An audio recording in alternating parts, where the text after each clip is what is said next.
Hello everyone, welcome to G Centric. और network theory के crash course में हम फाइनली आ चुके हैं यूनिट नंबर 10 तक। और यूनिट नंबर 10 तक ही आपके ईसी वालों का सिलेबस यहाँ पे फिनिश हो जाएगा। टू पोर्ट नेटवर्क के साथ में ईसी के स्टूडेंट को इससे ज़्यादा कुछ भी नहीं पढ़ना है। यूनिट 10 को कंप्लीट कर लीजिएगा, उसके बाद आपको कुछ नहीं पढ़ना है। हाँ, इलेक्ट्रिकल और इंस्ट्रूमेंटेशन के लिए कुछ मिसलेनियस टॉपिक है, like 3 phase, locus diagram, graph theory अब तीनों ब्रांचेस में नहीं है, ठीक है, तीनों ब्रांचेस से हट चुका है, ठीक है। और मैग्नेटिक कपल सर्क्यूट भी इंस्ट्रूमेंटेशन और इलेक्ट्रिकल के लिए इंपॉर्टेंट है, ठीक है। चलिए, तो unit number 10 to port network. आप जानते हैं जैसा कि टू पोर्ट नेटवर्क इस तरीके से दिखता है। पूरी थ्योरी में फुल कोर्स में बता चुका हूं, बस मैं थोड़ा थोड़ा समराइज करूंगा और कुछ चीजों को याद रखना है जो आपको उन पे थोड़ा सा फोकस करूंगा। बाकी ढेर सारे न्यूमेरिकल करेंगे और सारे कॉन्सेप्ट को ब्रश अप करेंगे, ठीक है। चलिए, टू पोर्ट नेटवर्क में देखिए, इधर वोल्टेज होता है, इधर करंट होता है और इस पोर्ट में दोनों साइड से करंट एंटर होता है। इस चीज का ध्यान रखना। V1 और V2, 1 2 3 4, इन चारों में से एट ए टाइम 2 आपके क्या रहेंगे, 2 आपके डिपेंडेंट रहेंगे, डिपेंडेंट वेरिएबल्स रहेंगे, डिपेंडेंट है ना। कौन से 4? V1 I1 V2 I2, और 2 क्या रहेंगे, इंडिपेंडेंट रहेंगे, इंडिपेंडेंट।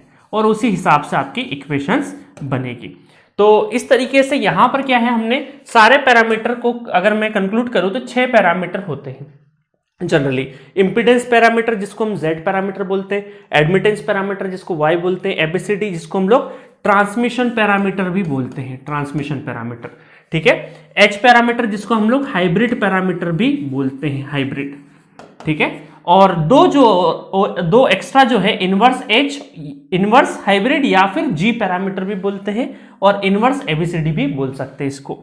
तो आउट ऑफ 6 आपके लिए जो इंपॉर्टेंट है वो सिर्फ और सिर्फ Z, Y, एबीसीडी और हाइब्रिड, इन 4 से ही बहुत ज्यादा आपको क्वेश्चन पूछे जाते हैं। मतलब कि 99% जो न्यूमेरिकल्स आते हैं गेट में, अगर मैं 25 साल का इतिहास उठा के देख लूं या 30 साल का इतिहास उठा के देख लूं, तो 99% जो न्यूमेरिकल्स है Z, Y, एबीसीडी और हाइब्रिड पैरामीटर से ही आए हैं।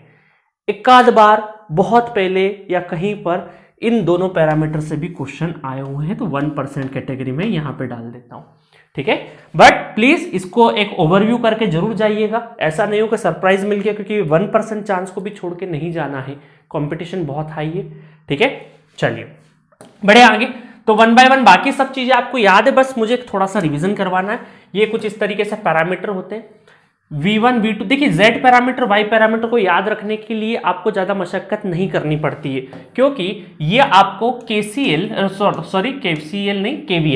KVL से आपको Z पैरामीटर आसानी से याद होता है। वोल्टेज है ना, V1 और V2 और I1 और I2, ये एक्सप्रेशन Z, और यहां पे रो और कॉलम के हिसाब से Z11, Z12, Z21 और Z22। ये पोजीशन तो अब मुझे बताने की जरूरत नहीं, क्रैश कोर्स चल रहा है। Y पैरामीटर में हम लोग किससे सॉल्व करते हैं, KCL से ज्यादा सॉल्व करेंगे। और KCL में भी हम लोग क्या है, यहां पर Y11, Y12 इस तरीके से पूरा चलेगा, I1 I2 V1 V2, ठीक है। तो जैसा Z में था, वोल्टेज इधर, करंट इधर, और Y में उल्टा हो जाएगा, करंट इधर, वोल्टेज इधर। तो ये 2 पैरामीटर बहुत आसानी से सबको याद होते हैं, ठीक है। अब इनके शॉर्टकट्स भी मैंने बता रखे हैं कि शॉर्टकट Z पैरामीटर कैसे निकालना है। T नेटवर्क पे शॉर्टकट लगता है, और इधर पाई नेटवर्क पे है ना, पाई जैसा शेप बना दोगे उस पर शॉर्टकट चलेगा। कैसे शॉर्टकट चलता है ऑलरेडी आपको पता है ना, मुझे बहुत ज्यादा डिटेल में बताने की जरूरत नहीं। बाकी न्यूमेरिकल के साथ में मैं एक बार रिवाइज करवा दूंगा। अब बात करते हैं एबीसीडी पैरामीटर की। अब देखिए, एबीसीडी आपका क्या है, जो इलेक्ट्रिकल वाले स्टूडेंट है वो एबीसीडी 2 जगह पढ़ते हैं, एक पावर सिस्टम में भी पढ़ते हैं और ये नेटवर्क में भी पढ़ते हैं। तो यहां पर आपको कैसे याद रखना है, यहां पर आपको याद रखने का तरीका बता रहा हूं मैं, है ना, क्योंकि ये 2 याद रखने में तो दिक्कत नहीं आएगी। यहां पर V1 और I1 और V2 माइनस I2 ये कैसे आएंगे, थोड़ी देर के लिए समझिए कि सोर्स है और ये आपका लोड है, ये आपका क्या है, लोड है। तो इलेक्ट्रिसिटी आपकी जाती है यहां से सोर्स से लोड तक, तो यहां पर आपका वोल्टेज और करंट V1 और I1, और ये रिसीविंग एंड साइड है तो वोल्टेज V2 और ये I2 जाता है, ठीक है, I2। बट ये नॉर्मल है ना, सोर्स से लोड तक एनर्जी इस तरीके से जाती है, इलेक्ट्रिसिटी इस तरीके से जाती है, तो V1 I1 V2 I2। तो हम जो पावर सिस्टम में एबीसीडी पढ़ते हैं, जिसको ट्रांसमिशन पैरामीटर बोलते हैं, वहां पर V1 I1 और V2 I2 ये माइनस साइन नहीं आता है, बट चूंकि नेटवर्क थ्योरी के हिसाब से आपका जो पोर्ट है उसके अंदर के साइड में करंट आना चाहिए, इस वजह से हमने नेटवर्क थ्योरी में ये पोर्ट क्यों, क्योंकि पोर्ट में दोनों साइड दोनों करंट इनसाइड आ रहे हैं ना, मतलब पोर्ट के अंदर घुस रहे हैं, तो इस वजह से यहां पर ये जो नोटेशन है ये इसको रिवर्स करने के लिए हमने यहां पे क्या लगा दिया, माइनस साइन लगा दिया। अब पावर सिस्टम में अगर एबीसीडी के सॉल्व करोगे तो ये माइनस नहीं आएगा, पावर सिस्टम में नेटवर्क में आएगा। तो याद रखना आसान है, V1 I1 इस साइड में, V2 I2 इस साइड में और माइनस लगा देना, क्योंकि टू पोर्ट की डेफिनेशन को ट्रुथ करना है हमें, है ना, सेटिस्फाई करना है। चलिए अब बात करते हैं एच पैरामीटर। अब एच पैरामीटर एक ऐसा पैरामीटर है जहां पर स्टूडेंट कंफ्यूज हो जाते हैं कि इस साइड में क्या आएगा या इस साइड में क्या आएगा। यहां तक तो चीजें बहुत अच्छे से याद होती दिमाग में, वोल्टेज इधर करंट उधर कोई दिक्कत नहीं, करंट इधर वोल्टेज इधर कोई दिक्कत नहीं है। यहां पर ये सोर्स और लोड से आप याद रख लेते हो कि V1 I1 इस साइड में और V2 माइनस I2 इस साइड में। एच पैरामीटर में दिक्कत होती है, अब ये हाइब्रिड है ना। अब देखो इसको याद रखने का मैं तरीका बता देता हूं। थोड़ी देर के लिए V1 और I1 इस तरीके से लिखते हैं हम लोग, जैसे V1 और I1 है ना, उसी तरीके से मैंने इधर V2 और I2 लिख दिया, V2 और I2 लिख दिया। ऐसे लिख सकते हैं हम लोग, सोर्स और लोड एबीसीडी पैरामीटर जैसा, है ना, मतलब पैरामीटर जैसा नहीं बोल रहा हूं मैं, ये जो एग्जांपल लिया मैंने उस हिसाब से V1 I1 लिख सकते, बिल्कुल लिख सकते। अब देखिए शॉर्टकट याद रखने का तरीका, क्रॉस करना है आपको, V1 और I2 सबसे पहले आएंगे, V1 I2, उसके बाद यहां से I1 सेकेंड, I1 और V2। इतना समझ में आया? बहुत ध्यान से ना, बहुत इंपॉर्टेंट है। तो V1 I2 इस साइड में, और देखिए शुरुआत कहां से करी, इस साइड से ही शुरुआत करी, V1 से शुरुआत करी, तो इधर वापस जो इधर का एरो स्टार्ट करोगे वो भी I1 से स्टार्ट करोगे, मतलब सेंडिंग एंड साइड से स्टार्ट करोगे। तो V1 I2 और I1 V2। नहीं तो बहुत सारे स्टूडेंट V2 को ऊपर कर देते हैं, I1 को नीचे कर देते हैं, या कंफ्यूज हो जाते हैं कि इधर V1 आएगा या I2 आएगा, कंफ्यूज हो जाते हैं। तो याद रखने का तरीका है कैसे, ऐसे लाइन ऐसे बना दो, V1 I1 V2 I2 बना दो, और ऐसे लाइन खींच दो, V1 I2 और I1 V2। याद रखने का तरीका है ना। चलिए बाकी तो आपको पता ही होगा, AD minus BC equal to 1 होता है, AD minus BC equal to 1 और A इक्वल टू D, है ना। रेसिप्रोसिटी और आपका सिमेट्रिसिटी वाली सारी चीजें है ना, वो इस साइड में भी रहती है, वो सब बताने की मुझे जरूरत नहीं है, ये इंपॉर्टेंट जो चीज थी वो बता दी। अब देखिए ये चार पैरामीटर ही सबसे ज्यादा इंपॉर्टेंट है और इनसे क्वेश्चन आते हैं, बट फिर भी हम लोग इनवर्स H और इनवर्स C। अब देखिए इनवर्स H का निकालता आता है ना आपको, इनवर्स क्या करना है आपको, देखिए I1 V2 को इस साइड में लेके आ जाओ और V1 I2 को उस साइड में, मतलब इंटरचेंज हो गए, कहने का मतलब ये दोनों इंटरचेंज हो गए, तो ये हमारा क्या हो गया, इनवर्स G हो गया। ठीक है, दूसरा है इनवर्स एबीसीडी। अब इनवर्स एबीसीडी में भी क्या करेंगे, V1 और I2 इस साइड में आ जाएंगे और V1 और I1 उस साइड में चले, बट माइनस साइन हमेशा यहीं पे रहेगा। ठीक है, तो ये हो गया हमारा इनवर्स एबीसीडी। तो ये हो गया इस तरीके से 6 पैरामीटर के इक्वेशंस कैसे लिखना है। ठीक है, अब बाकी तो H1, H11, H12 वो इक्वेशन लिखते तो आपको आता ही होगा, उसमें तो कोई डाउट ही नहीं है ना। चलिए और क्या आपको चीजों का ध्यान रखना है, रिलेशंस। अब इन पैरामीटर के बीच में रिलेशन किस तरीके से वो देखते हैं। Z पैरामीटर अगर निकालना और Y गिवन है तो Y का इनवर्स कर देंगे तो Z निकल जाएगा। अगर आपको Z पता है तो Z का इनवर्स करोगे तो Y निकल जाएगा, मतलब एक दूसरे के इनवर्स। और इनवर्स आपको 2x2 का ही मैट्रिक्स बनेगा, इसको इनवर्स करना बड़ा आसान है, अभी मैं सिखा भी दूंगा न्यूमेरिकल में, अगर कोई भूल गया हो तो, है ना। अब देखिए H और G भी इस तरीके से रिलेशन होगा, बट यहां पर ट्रांसमिशन पैरामीटर में ये चीज फेल हो जाती है। एबीसीडी और inverse ABCD not equal to, directly आपको इनवर्स नहीं करना है, बट हाँ इनको इक्वल करने के लिए आपको एक छोटी सी चीज करनी पड़ेगी कि मान लीजिए जो इनवर्स आपको गिवन है तो वहां पर आपको माइनस लगा देना है, फिर उसका इनवर्स कर दोगे।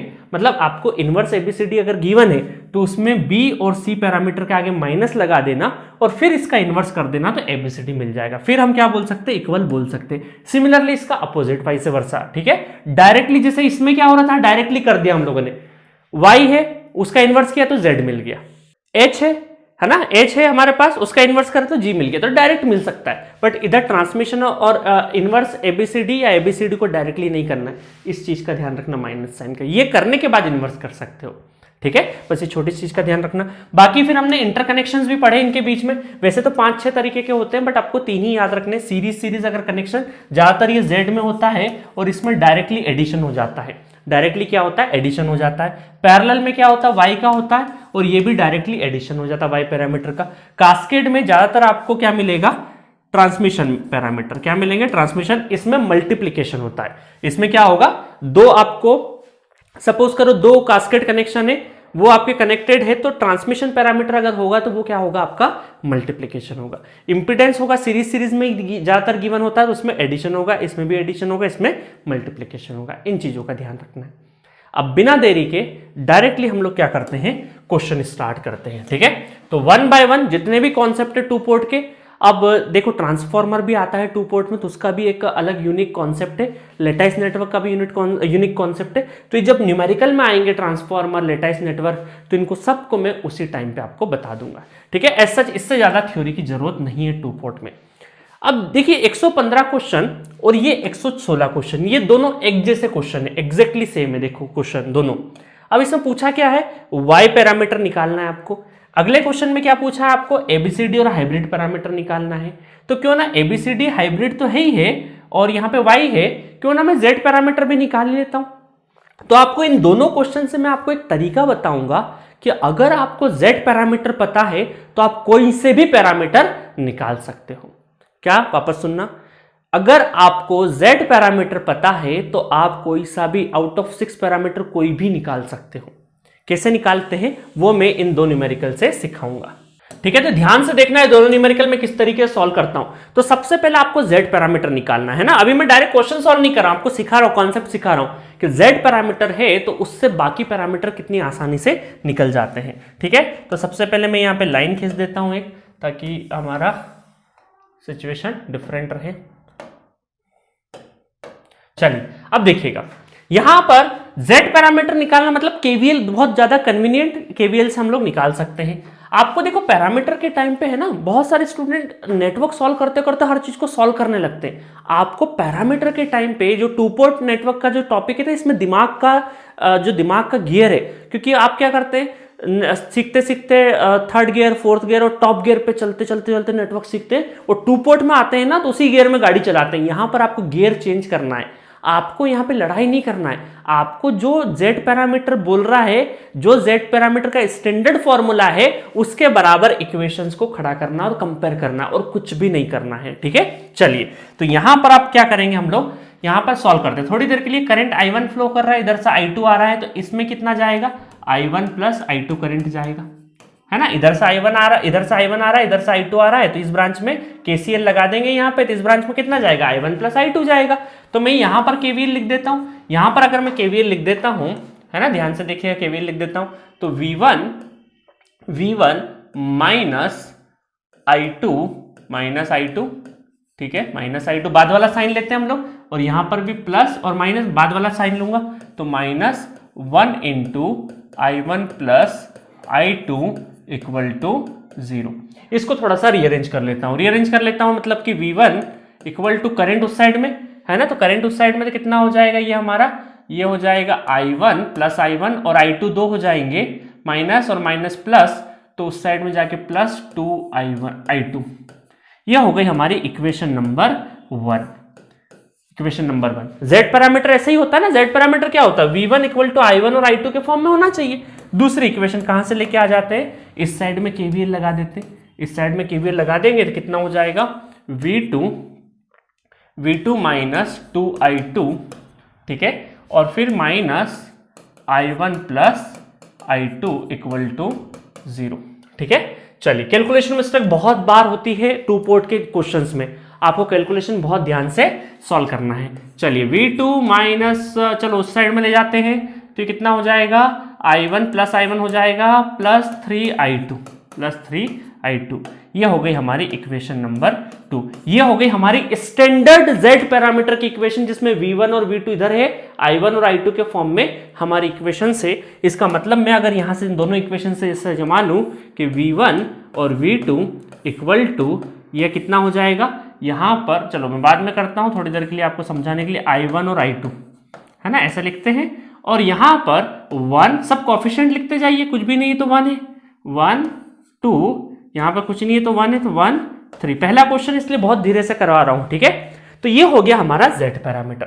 अब आप बोलेंगे सर पूछा तो Y है, आप Z निकाल के बैठ गए, निकालिए Y। तो Y निकालने के लिए हमें करना क्या है, रिलेशन यूज करना है, इन्वर्स कर दो। z पता है, ये z पैरामीटर है, इसका इन्वर्स कर देंगे। अब इसका इन्वर्स कर देंगे तो हमें क्या मिल जाएगा, y मिल जाएगा। और इसका इन्वर्स कैसे करते हैं, इसका इन्वर्स करने के लिए पहले हम लोग डिटर्मिनेंट निकाल लेंगे इसका, है ना। डिटर्मिनेंट कैसे निकलेगा, 1 इंटू 3 माइनस 2 इंटू 1। बहुत लोग डिटर्मिनेंट भी भूल गए होंगे, इन दोनों का मल्टीप्लिकेशन माइनस इन दोनों का मल्टीप्लिकेशन। और आपको क्या करना है, पोजीशन चेंज करना है, इसकी पोजीशन चेंज करना है, ये शॉर्टकट बता रहा हूं, है ना, इन्वर्स करना इसकी पोजीशन। तो 3 यहाँ पे हो जाएगा, 1 यहाँ पे हो जाएगा, और इनकी पोजीशन चेंज नहीं करके डायरेक्टली माइनस साइन लगाना है इनके आगे क्या करना है, माइनस साइन लगाना है। तो ये कितना हो जाएगा आपका, ये इन्वर्स करने का तरीका है, डिटर्मिनेंट 1 अपॉन डिटर्मिनेंट और इन दोनों की पोजीशन चेंज, और इन दोनों के आगे क्या करना है, आपको माइनस साइन लगा देना। ये कंट्रोल सिस्टम में भी आपने स्टेट एंड स्पेस सब्जेक्ट जो टॉपिक पढ़ा होगा स्टेट स्पेस, वहां पर भी बहुत बार ये यूज किया होगा कंट्रोल सिस्टम में, ठीक है। चलिए, तो 3 माइनस 1, तो ये तो 1 ही हो गया, कोई दिक्कत ही नहीं है। तो 3 मतलब एक काम कर सकता हूं मैं, यहाँ पे ये क्यों लिख रहा हूं, है ना, इसको हटा देते हैं, डायरेक्टली आ गया ये हमारा पैरामीटर, क्योंकि क्या है, ये 3 माइनस 2 क्या हो गया, 1 हो गया। अब आप बोलते कि अगर सर 3 माइनस 1 और यहाँ पे 2 होता तो क्या करते, इसको अंदर ले जाता, हर पैरामीटर के अंदर जाके क्या हो जाता, मल्टीप्लाई या जो भी डिवाइड जो भी हो जाता, ठीक है। तो यहाँ पे 3 माइनस 2 माइनस 1 1, ये हो गया वाई पैरामीटर। कुछ नजर आ रहा है, 3 माइनस 2 माइनस 1 1, मुझे लग रहा है C is the correct option for this question. तो ये हो गया हमारा वाई पैरामीटर। अब हम देखेंगे कि एक z पैरामीटर से हमने डायरेक्टली y पैरामीटर देख लिया। अगर आपको z पैरामीटर पता है तो y पैरामीटर निकालने के लिए हमने सर्किट देखा तक नहीं, बिना देखे ही हमने यहीं के यहीं y पैरामीटर निकाल दिया। अब मुझे एक चीज बताओ, अब हम निकालेंगे इसका z पैरामीटर तो निकाल लिया, ABCD पैरामीटर और हाइब्रिड पैरामीटर निकालते हैं। चलो, अब मैं क्या करता हूं, दोनों इक्वेशन को वापस से लेके आता हूं। कौन सी दोनों इक्वेशन, ये इक्वेशन नंबर 1, इसकी कॉपी कर लेता हूं मैं, ये मैंने कॉपी कर ली और यहाँ पे पेस्ट कर देता हूँ, ठीक है। ये हो गई हमारी इक्वेशन नंबर 1। इक्वेशन नंबर 2 कौन सी थी, z की, ये इक्वेशन नंबर 2 वापस ले आते हैं, ये हो गई हमारी इक्वेशन नंबर 2। ध्यान से देखना है ना, बहुत इंपॉर्टेंट है क्वेश्चन। ये हो गया, ये दो इक्वेशन z पैरामीटर की। सबसे पहला स्टेप क्या है, z पैरामीटर की दोनों इक्वेशन को लेके आ जाओ। अब क्या निकालना है आपको, एबीसीडी। फर्ज करिए सबसे पहले एबीसीडी पे चलते हैं। तो एबीसीडी का आपको लिख लीजिए, पहले एबीसीडी का क्या करना है आपको, एबीसीडी पैरामीटर को लिख लीजिए किस तरीके से होता है। देखिए, एबीसीडी में क्या होता है आपका, V1 और I1 equal to A V2 minus B I2 equal to C V2 minus D I2, ठीक है। ये एबीसीडी पैरामीटर की इक्वेशन से। अब इन इक्वेशंस को ध्यान से देखिए, आपको कुछ नजर आ रहा है क्या कंपेयर करने में, आपको देखो नजर आ रहा होगा V1 नजर आ रहा है आसानी से इस साइड में, बिल्कुल अपना दोस्त आ गया इस साइड का, है ना। इधर I1 और V2 है तो कोई मेल नहीं है।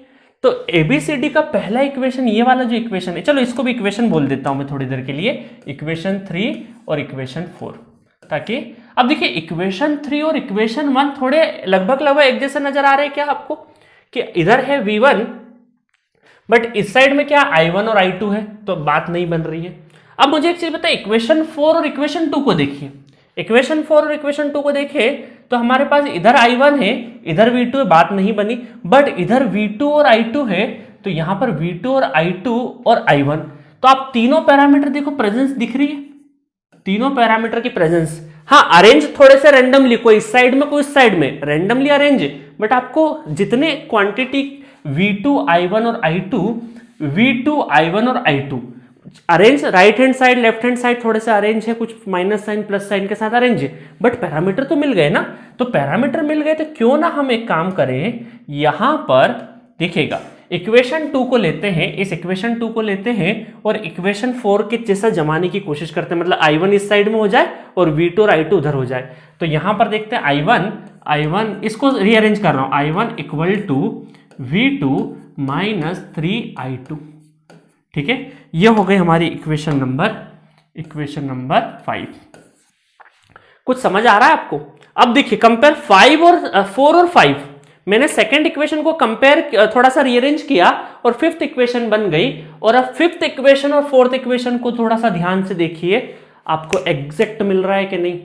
अब कंपेयर करके बोल सकते हो, है ना, कंपेयर करके क्या बोल सकते हो, चलो मैं यहाँ पे लिख देता हूं कि सी पैरामीटर आपका क्या हो गया, है ना, चलो यहाँ पे लिख देता हूं मैं, ABCD पैरामीटर निकाल रहे हैं तो A का नहीं पता वैल्यू, B का नहीं पता, C की वैल्यू कितनी है कंपेयर करके 1, है ना, और D की वैल्यू कितनी है, D की वैल्यू है 3, D की वैल्यू है 3।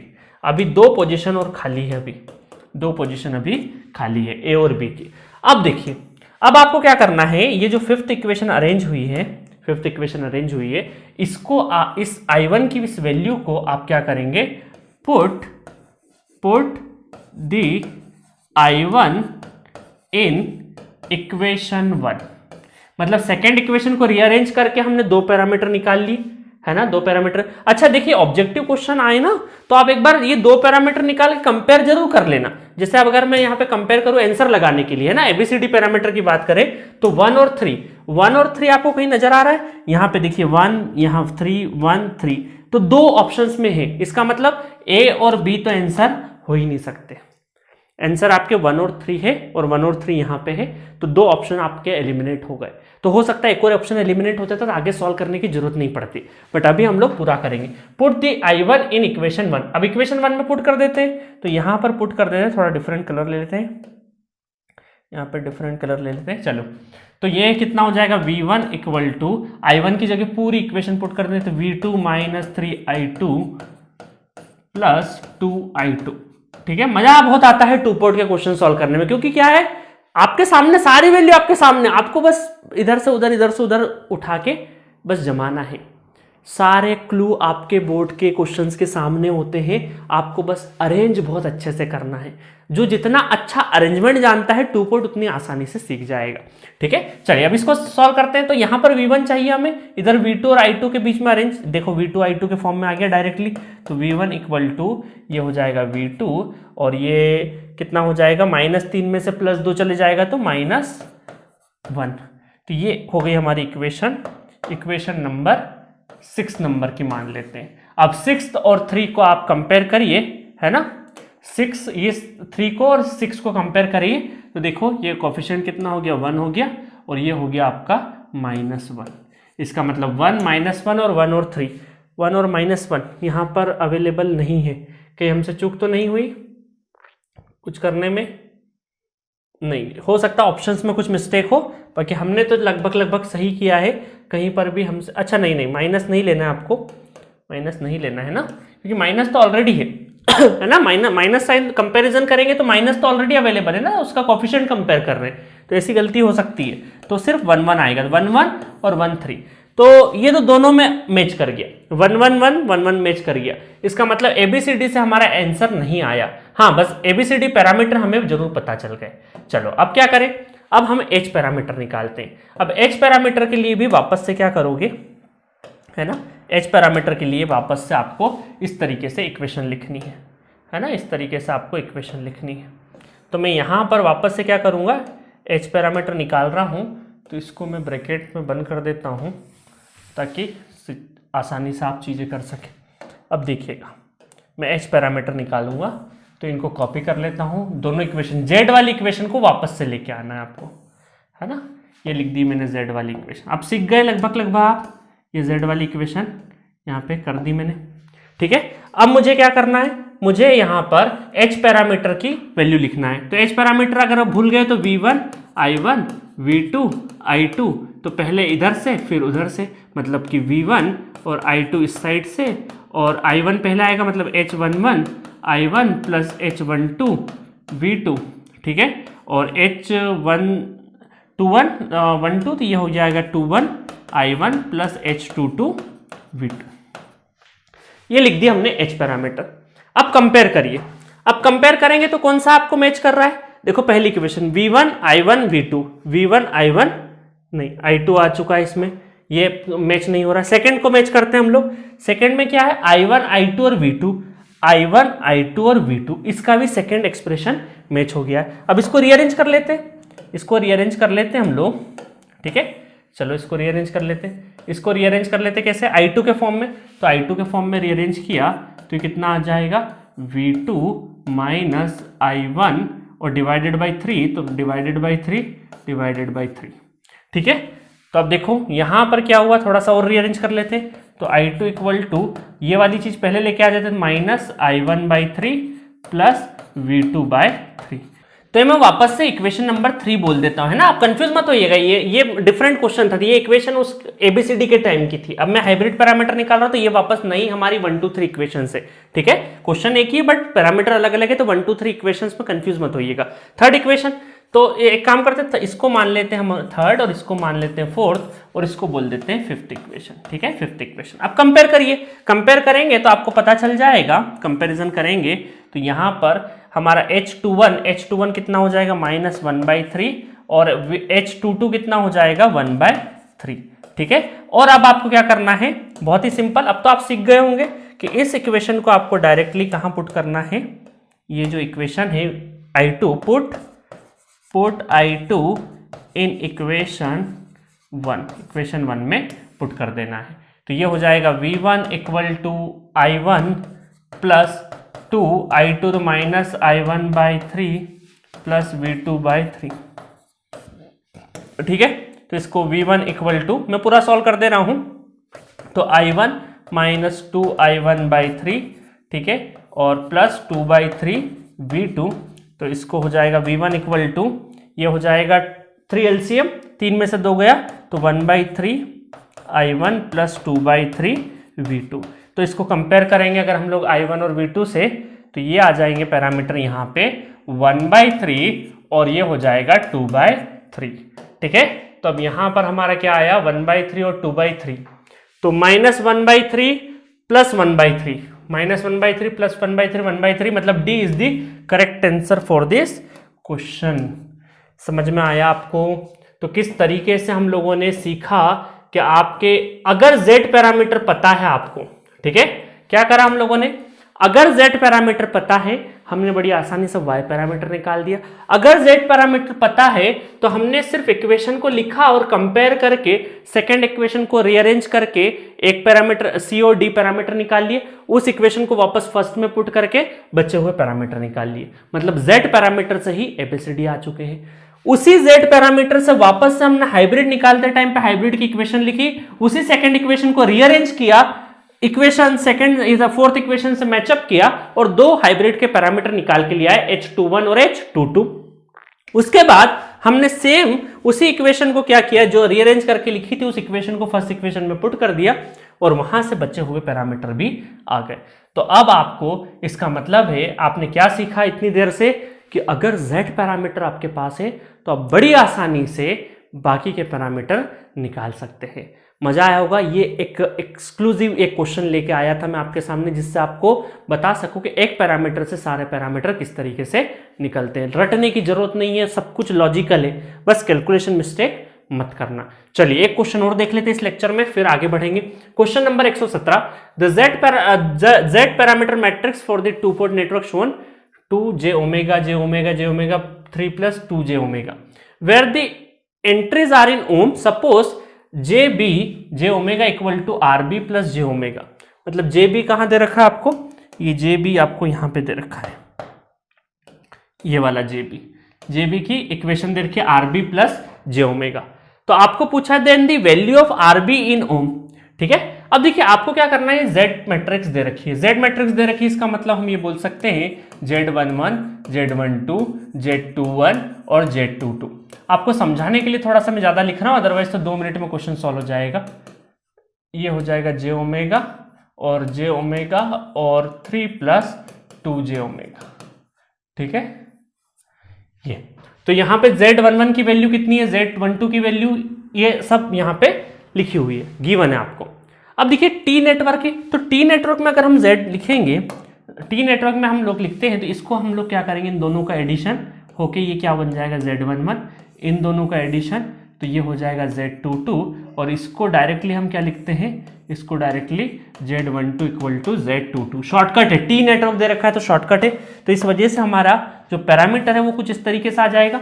Z11 मतलब ZA plus ZC, A B और C है ना, और Z22 कितना है, Z22 आ जाएगा ZB प्लस ZC, और ये हो जाएगा ZC और ZC आपका ये। तो ये आपका क्या है, इम्पीडेंस मैट्रिक्स Z पैरामीटर का, ये आपका जो नेटवर्क दे रखा है उसके हिसाब से, और ये हमें जो स्टैंडर्ड गिवन है उसके हिसाब से।